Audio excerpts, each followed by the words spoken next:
Para tudo agora e presta muita atenção, torcedor do Santos, porque o que aconteceu após São Paulo x Santos não é apenas mais uma derrota em clássico. O que veio à tona nas últimas horas escancara um clube pressionado, emocionalmente desequilibrado, com decisões sendo tomadas no limite do desespero e bastidores cada vez mais expostos. O Santos perdeu para o São Paulo por 2-0 no Morumbis, chegou ao terceiro clássico sem vitória no Campeonato Paulista e, mais uma vez, saiu de campo menor do que entrou. Mas o placar, por mais doloroso que seja, virou detalhe diante da bomba que explodiu fora das quatro linhas. A súmula do árbitro João Vitor Gobi jogou luz sobre um episódio grave envolvendo Alexandre Matos, diretor executivo de futebol do Santos. Um documento oficial da Federação Paulista de Futebol, que não admite interpretação subjetiva, escancarou o nível de tensão vivido pelo clube ainda no intervalo da partida. Segundo o árbitro, Alexandre Matos entrou no campo ao final do primeiro tempo, se dirigiu à equipe de arbitragem e disparou reclamações diretas, afirmando que o juiz não tinha critério nenhum. Não foi uma reclamação isolada, não foi um comentário no calor do momento. O dirigente, ainda de acordo com o relato oficial, acompanhou a equipe de arbitragem até a porta do vestiário, continuando a contestação de forma ostensiva. Isso tudo aconteceu antes da denúncia ainda mais grave feita por jogadores do Santos, que acusaram o árbitro de ter xingado Vinícius Lira durante a partida. Ou seja, o ambiente já estava completamente contaminado antes mesmo do apito final. Alexandre Matos veio a público posteriormente pedir respeito e se posicionar contra o suposto xingamento. Mas a súmula deixa claro que, independentemente do episódio posterior, o confronto entre Santos e arbitragem começou ainda no intervalo, com participação direta da principal figura do futebol do clube. E aqui mora um dos pontos mais preocupantes de toda essa história. Quando o diretor executivo perde o controle emocional em campo, isso não acontece por acaso. Isso é reflexo direto de um clube pressionado, sem respostas esportivas, sem vitórias em jogos grandes e cada vez mais refém do improviso. O Santos de 2026 não consegue competir nos clássicos. Empatou com o Corinthians, perdeu para o Palmeiras e agora foi dominado pelo São Paulo. 3 jogos que escancararam fragilidade técnica, falta de intensidade e um elenco que não reage quando é pressionado. O resultado dessa sequência é cruel. O Santos está fora do G8 do Campeonato Paulista, com risco real de ficar fora do mata-mata. Pior ainda, está apenas 2 pontos acima da zona de rebaixamento, algo que poucos imaginavam no início da temporada. Restam apenas 2 rodadas para o fim da primeira fase, e o próximo adversário é justamente o Noroeste, equipe que abre a zona da degola. Um jogo que virou decisão, um confronto que carrega peso de final para um clube que deveria estar brigando por protagonismo. Essa é a fotografia exata do momento do Santos.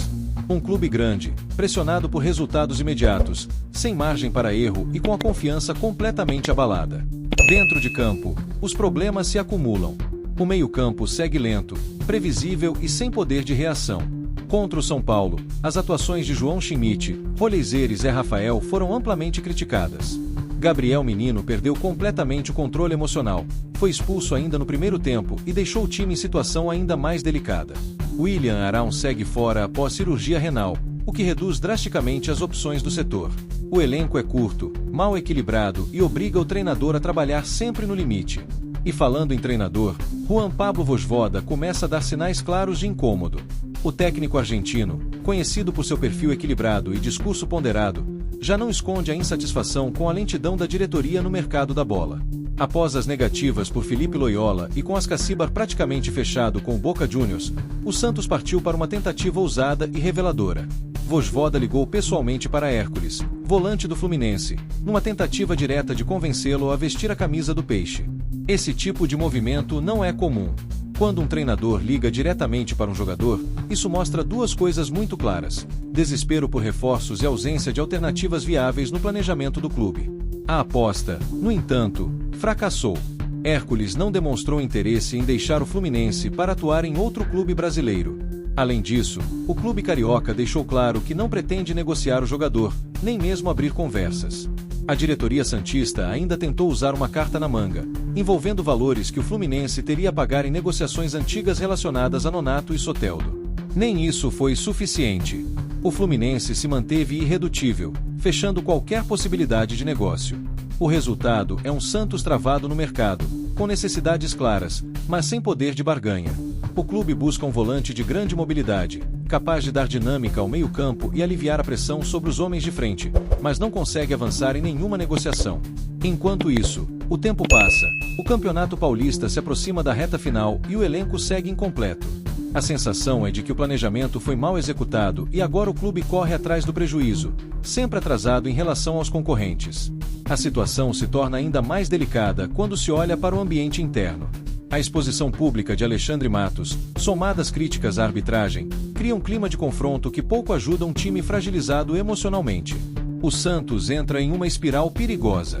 Perde jogos, aumenta a pressão, erra decisões, se expõe publicamente e vê a confiança interna desaparecer.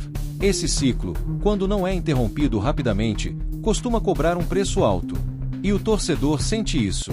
A arquibancada já demonstra impaciência. A cobrança cresce a cada rodada e o clube passa a jogar contra si mesmo. Em vez de blindar o elenco e a comissão técnica, os bastidores viram pauta principal. O retorno de Neymar ainda é uma incógnita. Mesmo quando acontecer, não será solução mágica para problemas estruturais, de montagem de elenco e de gestão emocional. Apostar nisso é transferir responsabilidade e ignorar a raiz do problema. O Santos precisa, urgentemente, recuperar o controle. Controle emocional, controle de discurso, controle de planejamento. O clube não pode permitir que um campeonato estadual se transforme em um pesadelo institucional. A próxima rodada contra o Noroeste será mais do que um jogo. Será um teste de sobrevivência.